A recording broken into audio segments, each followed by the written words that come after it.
Jack oil देखो कितना आ रहा है, ये बहुत लीकेज है। नमस्कार, क्रेनोला 6.4 में आपका स्वागत है। ये गाड़ी का आउटरिगर का ऑयल सील गया हुआ है। साइड पर गाड़ी थी तो वहाँ पर इसका बहुत ज़्यादा ऑयल जा रहा था, तो गाड़ी वहाँ पे हमने स्टॉप किया। उसकी जगह पे दूसरी गाड़ी भेज दी, लेकिन इसको गैरेज तक लाना था। उसके वजह से जैसे ही गाड़ी चालू करते थे तो यहाँ से नीचे से जो है, यहाँ से ऑयल पूरा चला जा रहा था। यहाँ पर भी थोड़ा गिरा है। तो अभी हमने क्या कि ऐसे साइड से लाने का एक थोड़ा सा जुगाड़ किया है। ऐसे एक अडेप्टर लिया है और यहाँ से वो उसके जो दोनों पाइप है उसको लॉक कर दिया यहाँ पे इस अडेप्टर से। और लॉक करने के बाद इसको हमने जैक को जो है एक रस्सी से बांध दिया है इस तरह, क्योंकि पाइप निकलने के बाद ये पूरा जैक नीचे गिरेगा। एक बार हमने ऊपर का पाइप निकाल दिया तो ये जैक रहेगा नहीं, पूरा नीचे गिर जाएगा। इसलिए गाड़ी बस गैरेज तक लाने तक इसको ऐसे बांध दिए। अभी आने के बाद इसका हम काम करेंगे। अक्षय भाई काम कर रहे हैं, मैं बस वीडियो बना रहा हूँ। वो नीचे वाली पिन इस तरफ से या उधर से ठोक के निकालेंगे। उसके लिए हो सके तो हमें ये टायर भी निकालना पड़ेगा, क्योंकि यहाँ से ठोकने के लिए चांस नहीं है। अगर वहाँ से भी हम लोग ठोक दे, इसकी पिन को वहाँ से ठोकेंगे तो ये टायर को लड़ेगा।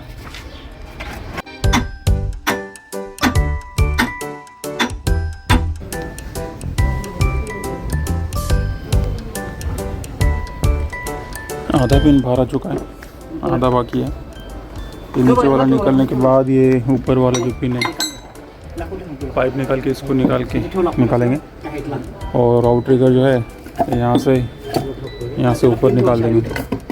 पिन पकड़ने के लिए कुछ चांस नहीं है, तो अक्षय सर ने ये थोड़ा अपना दिमाग लगाया है, तो इससे किसी को चोट भी नहीं लगेगी।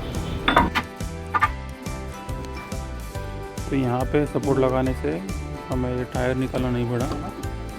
ये जैक के निचले वाले होल से पिन आगे चली गई है। पाइप निकाल के ये वाले पिन जो है इसको उधर ठोक देंगे तो निकल जाएगा जैक बाहर। बहुत बार क्या होता है कि बहुत उसको ठोकना पड़ता है, गर्म करना पड़ता है, लेकिन ये थोड़ा आसानी से निकल गई पहले के मुकाबले। तो अभी हम वापस उसके पाइप लगा रहे हैं, क्योंकि ये जो उसका आउटरिगर का जैक है वो बाहर निकला हुआ है पूरा, यहाँ से लेकर यहाँ तक उसका आउटरिगर का पाइप है। जैक हमने नीचे लिया है ना इस तरह, तो उसका जो स्टील वाला पार्ट है वो पूरा बाहर निकला हुआ। ऊपर उठाते समय ये कहीं डैमेज ना हो, इधर उधर लग सकता है उस पार्ट को। अगर वो स्टील वाले पार्ट को अगर डैमेज हुआ तो ये जैक वापस लीक हो सकता है। उसके लिए कोई चांस नहीं है, उसको रिपेयर भी नहीं होता है, तो पूरा जैक बदलना पड़ेगा। इसलिए हम ये पाइप लगा के जैक को पूरा ऊपर लेंगे, ऊपर उठाएंगे। जैक ऑयल देखो कितना आ रहा है, ये बहुत लीकेज है। ये आउटरिगर की पाइप हम वापस अभी ये पाइप को निकालेंगे और ये टेम्पररी पिन इसके अंदर डाली है, इसको निकाल के जैक ऊपर उठाएंगे। ये जैक को खोल के बाहर निकाला है। इसका जो नट है उसको खोल रहे हैं हम। ये भी शुरुआत में थोड़ा टाइट था, थोड़ा सा उसको हथौड़ी मार के फ्री किया हल्का। ये जो है ये सब ऑयल सील का थोड़ा सा उठाओ, यहाँ से सेंटर पकड़ो। इसमें से थोड़ा सा ऑयल रहेगा, ये हम कलेक्ट कर देंगे। ऐसे ठोकते समय थ्रेड का बिल्कुल ध्यान दें।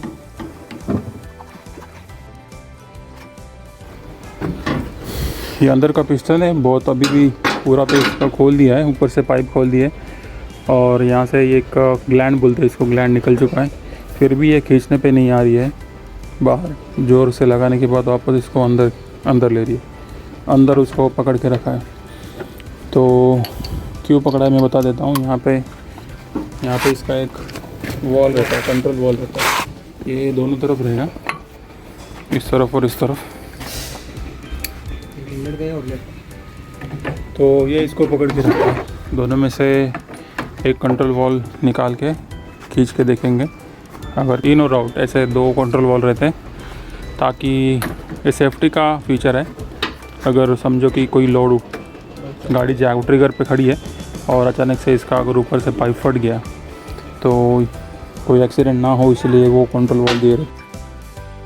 ओके, तो अभी हमें ये इस ग्लैंड का ऑयल सील बदलना है।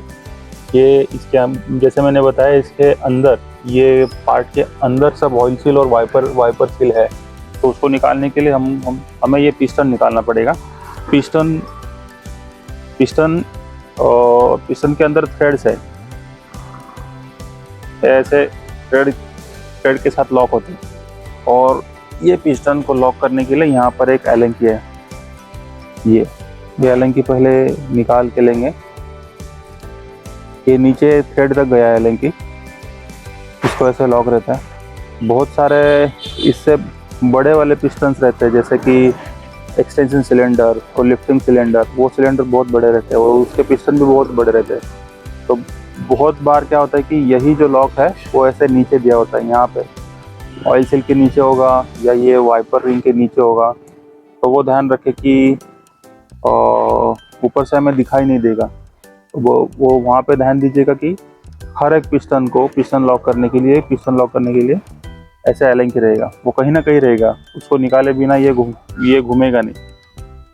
तो वो ज़रूर ध्यान दीजिए। अगर ऐसे हम लोग ताकत लगा के उसको घुमाने के लिए जाए तो अंदर के थ्रेड पूरे जैसे पिस्टन निकलता है, वो ग्लैंड है, उसको हम थोड़ा सा हथौड़ी से या ऐसे ही प्रेस करके यहाँ से निकालेंगे। कल हमने ये पुराना करंट का आउटरिगर निकाल के रखा था, पूरा डिसमेंटल करके रखा था। अभी ऑयल सील हमने ऑर्डर किया था, क्योंकि यहाँ पे रत्नागिरी में उतना सामान मिलता नहीं है, तो यह मैंने पूना से ऑर्डर किया है। और इस तरह उसका ये ऑयल सील का सेट आता है। कहाँ का लगता है मैं आपको थोड़ा बता देता हूँ। ये पिस्टन का ऑयल सील है, तो जिस तरह आता है पैक होके, वैसे ही ये पिस्टन के ऊपर ऐसे बैठेगा इस जगह पर। पिस्टन का एक ही ऑयल सील आता है और अंदर एक रबर की ओरिंग होती है। आप अगर देख पा रहे हो तो ये ओरिंग यहाँ बैठेगी और ये ऑयल सील इधर बैठेगा। तो ये पिस्टन का हो गया। दूसरी चीज़, अभी ये ग्लैंड के बाहर एक बड़ी वाली ओरिंग और ये वाइट वाली रिंग, ये दोनों बाहर लगेंगे। और बाकी ये 3 जो पट्टी आप देख रहे हो, वाइपर पट्टी बोल सकते हो इसको, जो कि ऑयल वाइप करने का काम करती है, ये यहाँ पर अंदर लगेगी 3। और मेन जो है इसका ये ऑयल सील है, ये सबसे ऊपर लगेगा, ये सेकंड वाले पोर्ट में लगेगा। और इसके ऊपर ये वाइपर रिंग रहेगी इस तरह। तो सबसे पहले हम इस पिस्टन का ऑयल सील डालेंगे। इसके अंदर एक ऑयल सील है, रबर ओरिंग है, उसको निकालेंगे। थोड़ा सा इसको अंदर का जो पार्ट है कपड़े से पोंछ देंगे, ताकि कोई कचरा ना रहे उसमें। उसके बाद इसकी जो ओरिंग है, इसको इसमें फिट करेंगे। इसका जो मेन ऑयल सील है, इसको जैसे इन्होंने पैक करके दिया है वैसे ये लगना चाहिए। पहले ये रबर लगेगी और उसके बाजू में ये दोनों फाइबर के ऑयल सील है वो लगेंगे। ये दोनों तरफ से सेम ही होता है, तो उसको जिस साइड कौन सी भी साइड से लगा सकते हो। बस ये थोड़ा टाइट रहता है, तो थोड़ा खींच के लगाना पड़ता है। अब ये पिस्टन का पूरा ऑयल सील बिठा दिया है। ये जो कट होता है, इसको बस एक दूसरे के सामने नहीं रखना है। अभी हमने इसके पूरे देखो अंदर से पूरे जितने भी वाइपर पट्टी या वाइपर सील्स है वो निकाल लिए है, यहाँ पे देख सकते हैं। अभी नए वाले जो वाइपर सील है उसको हम लोग लगाएंगे इस तरह। थोड़ा सा ये कटा हुआ है, तो इसको थोड़ा सा प्रेस करके ऐसे अंदर ढकेलेंगे और इसको ऐसे सेट करेंगे, ये बैठ जाएगा आराम से। नीचे की तरफ जो 3 पोर्ट है उस वहाँ पर ये इन पट्टी बैठेगी। वाइपर सील जो कट है, ये वाले कट है वो सामने सामने नहीं आनी चाहिए, उतना ध्यान रखना। किसी भी ऑयल सील में अगर ये कट हो और 2-3 एक साथ लगे हो तो ये कट एक लाइन में नहीं आने चाहिए, उसका ध्यान रखो। अभी अपना मेन पार्ट है, अपना ये मेन ऑयल सील, ये वाला। इसको लगाते समय एक ध्यान रखें कि यहाँ पे जो नंबर लिखा है, यहाँ पे जो एक नंबर लिखा है, ये नंबर वाली बाजू ऊपर होनी चाहिए। उसको इस तरह ही लगाएं, ये पकड़ रहेगा, उससे इसको ऐसे थोड़ा सा मोड़ देंगे हल्का सा। देखो इसको इस तरह मोड़ के नीचे उसके खांचा में, ये देखो बैठ गया। ये वाइपर रिंग है। वाइपर रिंग का काम क्या है कि ये यहाँ बैठती है और बाहर से जब भी ये पिस्टन रॉड अंदर बाहर होता है इसके बाहर, तो पिस्टन रॉड के ऊपर जो भी कचरा धूल मिट्टी आएगी उसको अंदर जाने नहीं देती, वो साफ़ करने का काम करती है। ये वाइपर रिंग इस तरह बैठेगी, ये देख लो। इसको यहाँ पर एक नंबर लिखा है, ये नंबर अभी नीचे जाएगा। और ये अंदर वाली पूरी ऑयल सील जो है वो पूरी हमने बिठा दी है। बाहर का ये ओ रिंग और वाइट वाली रिंग है, उसको निकाल के बिठाएंगे। इसमें सब ऑयल सील वगैरह डाल दिया है, सारे ऑयल सील अच्छे से बैठे। ये ऊपर वाली ओ रिंग भी हमने डाल दी है, यहाँ पर एक होती है और यहाँ पर एक, तो भी सारा सामान इसमें फिट कर दिया है। अभी हम इस लैंड को इस पिस्टन में डाल देंगे, के ऊपर ऑयल डाल दें, कोई भी ऑयल हो, ताकि ये अच्छे से ग्लाइड हो सके नीचे। थोड़ा उसमें लुब्रिकेशन होना चाहिए तो अच्छे से ये सरक जाएगा। जो हम लोग ग्लैंड डाल रहे वो अच्छे से नीचे सरक जाएगा। डालते समय वाइपर रिंग का ध्यान रखें, ये बहुत बार इसको ऐसे डालते समय कट जाती है, तो उसका ध्यान रखें। ठीक। दूसरी चीज़, अंदर के जो वाइपर पट्टी है उसके वो कट वाले हैं तो उसको भी एक लाइन में ना रखें, अच्छे से सेंटर बना के डालेंगे तो वो बैठ जाएगा। ओके, देखो अब ग्लैंड तो बैठ गई अच्छे से। पिस्टन की बारी है। पिस्टन को कुछ करने की ज़रूरत नहीं है, बस यहाँ पे इसके थ्रेड लगा दो, थ्रेड से मैच करके इसको टाइट कर दो। खोलते समय बहुत टाइट था, इस साइज़ के 2 बोल्ट एक पट्टी को वेल्ड किए थे, उसके बाद ये खुल गया था। ऐसे इतने आसानी से खुला नहीं, हम लोग ने इसको प्रेस पे लेके गए थे, प्रेस से एक साइड से पकड़ा था। एक बात ध्यान रखें कि अगर इसको प्रेस से ना हो तो इस स्टील वाले पार्ट पे प्रेस ना लगाएं, नीचे लगा सकते हो, जहाँ पे लोखंड का पार्ट है वहाँ पे प्रेस कर सकते हो। और इस स्टील वाले पार्ट जो रॉड जो है, जितना भी स्टील वाला इसका पार्ट है उसको डैमेज ना रखें। अगर ये डैमेज हो गया तो फिर यहाँ से ऑयल सील आराम से पास हो जाएगा, फिर अपने को ये फिर रॉड ही बदलना पड़ेगा। ये देखो एक लेवल पे आ गया, ये पूरा थ्रेड इसका बैठ गया, इसके आगे नहीं जाएगा।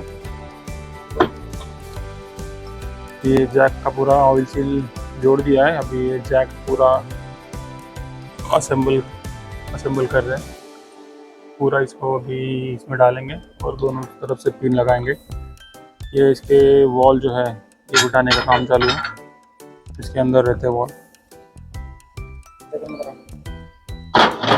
दो वॉल फिट करेंगे और इसको उठा के इसमें डाल देंगे। इससे पहले हमने यहाँ की और ऊपर की, इधर की और नीचे की जो पिन है उसको थोड़ा फ्री करके लिया है। वो एक तरफ से जाम जा रहा था, ये यहाँ से नहीं जा रहा था, तो उसको थोड़ा हमने फ्री करके लिया है। अब ये आसानी से चला गया।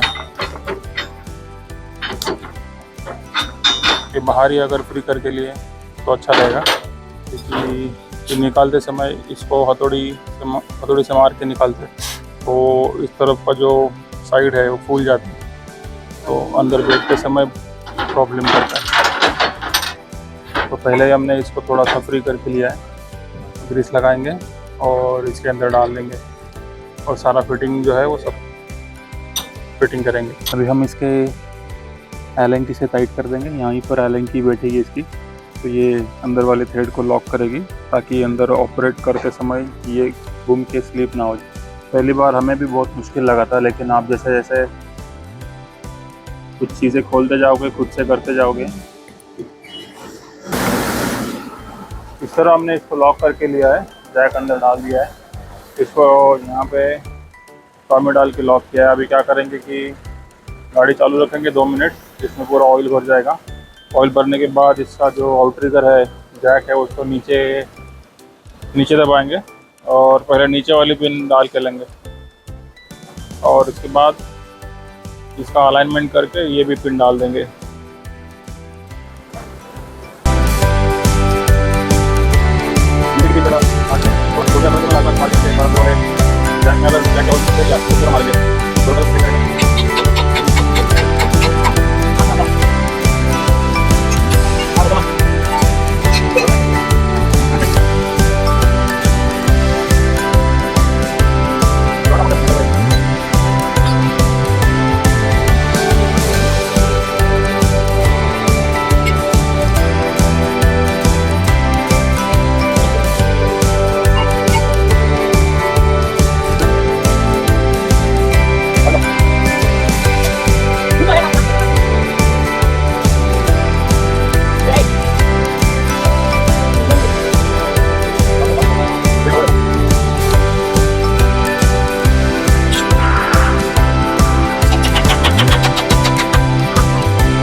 ये जैक का काम पूरा हो चुका है, दोनों पिन हमें आसानी से बैठ गई, ज़्यादा कुछ मुश्किलात हुई नहीं। पहले नीचे का हमने लगा के लिया, फिर ऊपर का पिन लगाया, तो जैक का काम अपना सक्सेसफुल हुआ है। ये पूरा जैक मार के ये इसको जो सपोर्ट लगाया वो निकाले। तो मिलते हैं अगली ऐसे इंफॉर्मेटिव वीडियो के साथ, तब तक के लिए नमस्कार।